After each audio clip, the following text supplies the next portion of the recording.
How's it going, guys? So this week on PhantomCave YouTube channel, we're going to be talking about The Secret Theatre Part 1, Part 2 and Part 3, the saga that has been running in the Phantom by a few publications for the last couple of weeks. Now, obviously, the first part came out at the end of, I think, July or something. So, yeah, it's, what I'd say a pretty good story. I still reckon that because this story is historical based and basically it is nearly historically accurate, we'll get into it, and I hope you enjoy this video of these three magnificent parts. So the first part is The Man with the Silver Nose. Basically what happens in this first sort of part is basically it has historical links to a few historical figures during that period. So we've got Mary, Queen of Scots, we've got Queen Elizabeth, we've got a couple earls and lords and a big assassination plot, and that's basically, if we take a look, we read a little bit for what Dudley Hogarth, the publisher of Few Crew, the Few Publications actually wrote. He actually says, he goes into detail what actually happened and what sort of things had happened in that period. So we have prior to the execution of Mary, the Catholics' day were supporters of Mary Stuart, and at least 4 plots were hatched against Elizabeth by them prior to execution. These were 1569, which was the rebellion of the Northern Earls, 1571, which was the Ridolfi plot, 1583, which was the Throckmorton plot, and 1586, which was the Babington plot. So it's pretty interesting. I usually love these historical linked comics, and I usually do love these stories where we've got obviously we've got the author, which is Claes Reimerthi, which unfortunately he passed away in, I think, July or June. So that was a shock. Early this year we had Claes Reimerthi, again the author, basically taking or retiring from basically making Phantom comics and writing Phantom comics and all that sort of stuff. And then only in July or June we see Claes Reimerthi has obviously passed away, and that's just a sad moment in the Phantom sort of universe. Because if you look at, say, Claes Reimerthi's legacy, he's basically nearly created as much and as many stories as Lee Falk, and he's big. Like, you've got a big sort of support base in Sweden, Norway and Finland, and you got this awesome creator called Claes Reimerthi that's actually doing and has been doing a great job ever since he started doing this. Then he's going to go out with a bang. His stories, and as always, his stories are magnificent and they're very well scripted. So we also have historical scenes like the Spanish Armada. The Spanish king launches a mighty armada in an attempt to invade England. We've got assassination and nearly kidnapping of Queen Elizabeth, which you'd think they would have pretty much a lot of guards around her, but in this comic, spoiler alert, if you haven't read it, you obviously would have read it by now if you've since got it in the last couple of weeks. But the main plot in this first part is basically there's an assassination that is trying to happen, and there's Catholics, the good old Catholics. There have been a lot of Phantom stories, and they've been, well, in a lot of Phantom stories, you usually have either. Now, I say this a lot of times. It's usually about smuggling. It's usually about money laundering, or it's about someone getting kidnapped and getting saved by the Phantom, or something else that happens. Something else, yeah. I reckon those three key things are what makes a Phantom story, obviously. But as we all like to say, Claes Reimerthi, he's a writer on his own, and he's a level above everyone else, I reckon. Like, one of the historical stories we actually reviewed last year, which was, I think, early last year, was the assassination of President Lincoln. Now, that story, I absolutely love it. It's one of my favourite historical linked comics, and it's one of my favourite historical linked stories. Now, back to the comic. So, at this point, the Queen Elizabeth is basically she's on set to be kidnapped by assassination, and if that kidnapping had actually worked, she would have gone to court in Spain and been charged with some sort of jury or some sort of act, or some sort of judge that had judged her for some reason. But the Phantom, or the Minister, that at the time in the period where this story is based, the Minister gets fooled. The Phantom basically gets knocked unconscious by a grenade. William Shakespeare, that's another historical character. William Shakespeare saves the Phantom from dying in unconscious waters, and the Phantom eventually saves Queen Elizabeth from getting kidnapped and obviously getting charged in Spain. So, yeah. And then we move into the second part, where it even evolves, and the historical links evolve even again. But we've got to take a moment of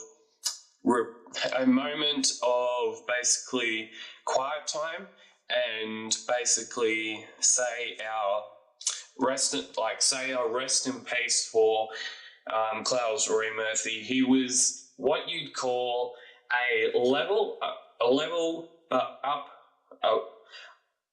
up between making a great story, and most of his stories were great pieces. Most of them were basically masterworks. Most of them were, say, you've got an artist, she or he, the artist is doing a great artwork. Now, this Claes Reimerthi, the creator, he's basically an artist that takes his work, his stories, and evolves them, and basically makes a great Phantom story out of it. He would take nearly any element of any place and any period, from any historical period, anything that would go in a Phantom story, and he would craft it that well that you'd be entertained, you would love it, and then maybe you'd get some art by Caesar Spadari, like the assassination of President Lincoln. Now, just for a moment, let's rest in peace for Claes Reimerthi, and rest in peace. RIP. So, I hope you are doing well, and you are a legend, Claes Reimerthi. Now we are going to be moving on. And thank you, Dean Fraser, Chronicle Chamber, for basically putting this article about Claes Reimerthi and making him feel like he is a legend in the business, which he basically is. So we've got The Phantom by Gaslight, Episode 1. It is the riddle of the Grey Malkin. There's these young, intrepid explorers. They come off what you'd call a steamboat cruise liner.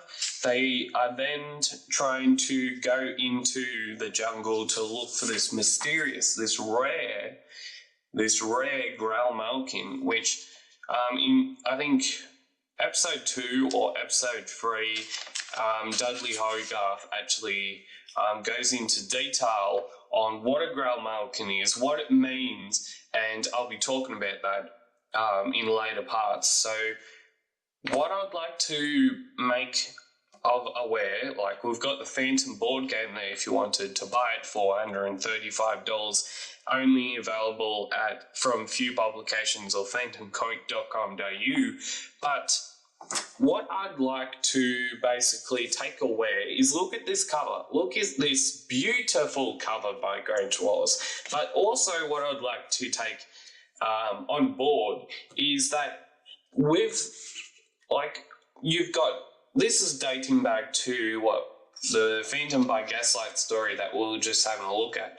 And the Grey Malkin story. So the Grey Malkin story, it reminds me of a movie that got published, the movie that got made a couple of months ago, and it fits real nicely with this movie because the movie is obviously, it's a very new sort of Disney movie, but the movie's actually called Jungle Cruise. So if you're reading The Phantom by Gaslight, Riddle of the Grey Malkin, comment down below if you've actually experienced what I've been experiencing through these first couple of episodes, and tell me in the comment section down below if you do think that this movie, this story is inspired in any way. It's inspired by any way of that new movie that came out. So comment down below, what do you think about Grey Malkin, the story, the Riddle, a new sort of interpretation of The Phantom by Gaslight, and we'll get back into the Secret Theatre Part 2. So, Secret Theatre Part 2, Shakespeare in Venice. Again, we have a whole sort of thing happening with the Phantom. Obviously, the Catholics are doing what they need to do. We've got Queen Elizabeth again on nearly getting kidnapped, I think, in this, or something. Or, yeah, I think it's because you've got the Catholics, you've got an astronomer in this, comic. Now, I do remember it now. So the Phantom, the Catholics are basically going to try and kill this astronomer who, basically, he's creating what you'd call the first ever sort of, what's it? The first ever, no, not the microscope, first ever telescope. That's what it's called, telescope. He's creating this telescope, and the Catholics don't like it. So if he's creating this telescope and the Catholics don't like it, then they're obviously in this comic, they're not going to like it. They're going to try and kidnap him, and they're also going to try and, they're going to try and murder him. So we also have William Shakespeare. He's getting into it. William Shakespeare is taken in love of the person that's actually going to try and assassinate this astronomer. So yeah, it's pretty interesting. What I'd call a pretty good story, and I guess the William Shakespeare, the Phantom comes along. The Phantom basically stops the assassination from happening. The Phantom plunges in the water. William Shakespeare, but then the astronomer, he gets shot. He gets shot by the assassination. He gets shot by the assassinator. But then Will Shakespeare notices who this assassination is, and obviously they have a bit of romance, is folded into it, and once again, It all ends in tragic, ends in drama, and unfortunately, the astronomer passes away. Yeah, so William Shakespeare goes back to obviously probably London to basically make more plays, because he's a script writer. He's what you'd call one of those old-fashioned people who would make plays, and they would then perform those plays in, theatres or something. So we've got The Phantom by Gaslight, episode 2. Again, the Phantom basically destroys the people who are trying to basically kidnap or do something bad to these jungle people. The Hunter then doesn't give a crap about the Phantom, sorry about that, but he doesn't really give much about the Phantom. The Phantom now basically says you've got to pack all your stuff up, we're leaving with limited supplies, and it's not a grand resort, this jungle is.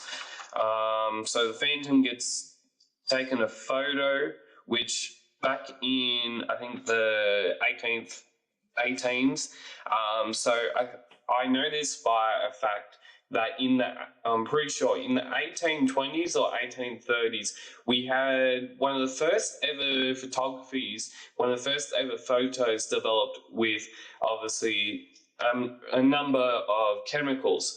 So I'll take you back on a little journey. So back in the old days when the industrial sort of era was just getting started, we had what you'd call the invention of photography. Like what you're seeing right now, what I'm recording on is a DSLR. So a DSLR is obviously a digital single lens reflect, something like there's a digital single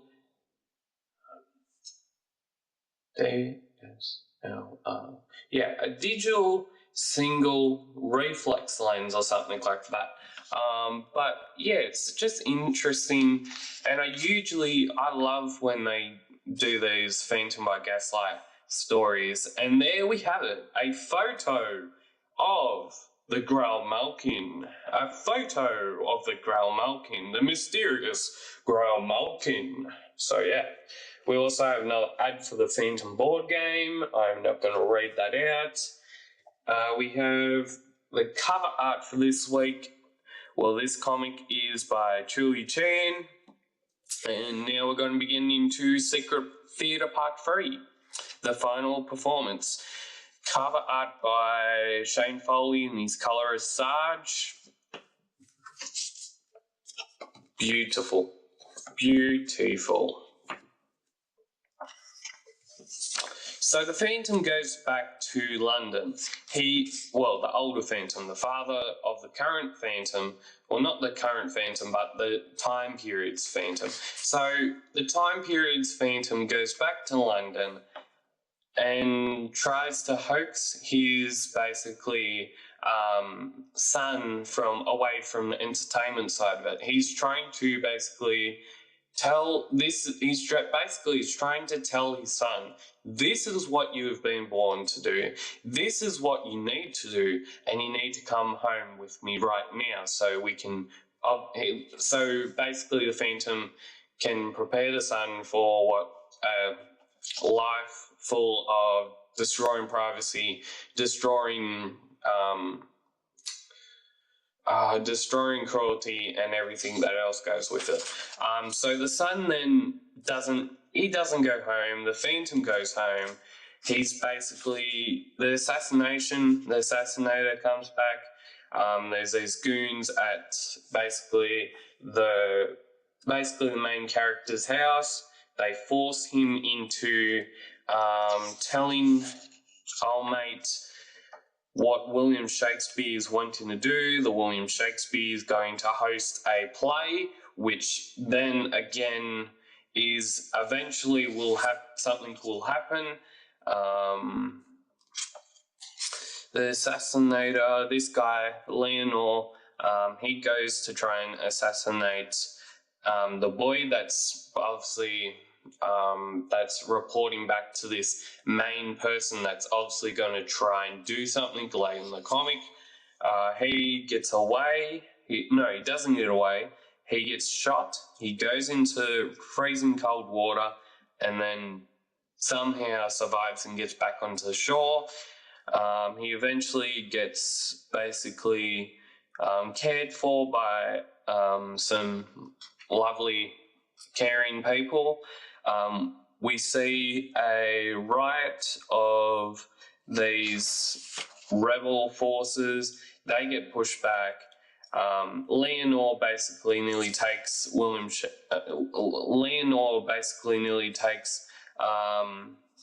the young Phantom's place. The Phantom comes back. He discovers that his son is gone.